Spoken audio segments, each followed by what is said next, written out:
everybody, it's Lori. Welcome back to Pizazz Studios. I'm going to paint on an old record album, and I want to show you how I have this set up here. It is, I have some paint on my mat from previous pours that were almost completely dry. So what I did is I took my cup and I stuck it in there, and it's holding very well, so I'm happy about that. Now the first thing you want to do is when you have an old album, you need to clean it first with some alcohol. I'm gonna just spray it off to the side, so it's just a stoppable alcohol. Just spray your album with it and then wipe it off with a paper towel and then clean it. That'll remove all the dirt and the oils and things like that. You don't want to have all that in your paint.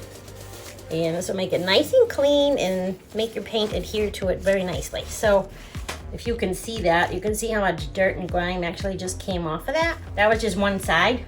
So you want to make sure you clean it. I do clean both sides. I don't tape the whole back. What I do is I put a little piece of tape over the hole in the center. And that'll be the bottom. So then put this down here. I have a piece of double-sided tape here. So I'm going to stick it right here on my cup. All right, so then I'm going to put this down right on top of that. You want to try to get this as level as you can. Well, that looks good. All right.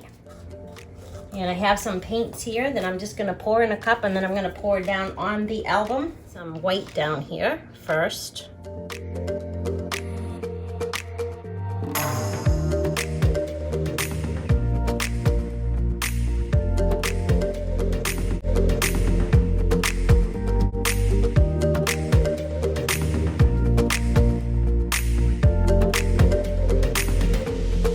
Torch it really lightly.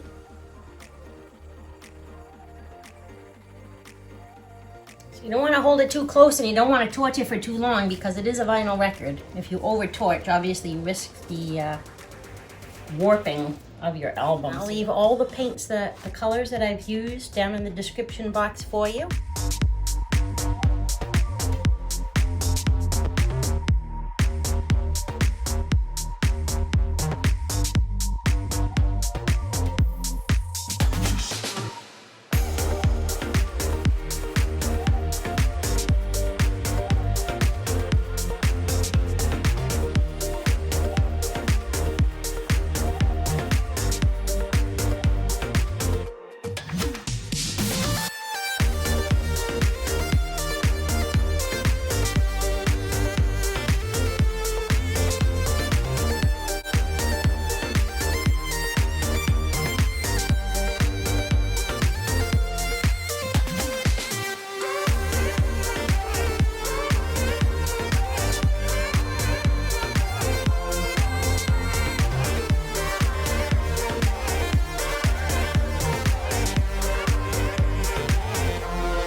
All right, wow. Leave me some comments, let me know what you think. Let me know if you'd like to see me do more albums. I have done an awful lot of these. I can actually show you my finished clocks and things like that if you'd like. I can show you how to put it together. Leave me comments so I know what you'd like to see in the videos. I'd appreciate that. Please hit the like button. If you have not already subscribed, please do that as well. And I appreciate you being here. I hope you have a wonderful day. Take care. Bye for now.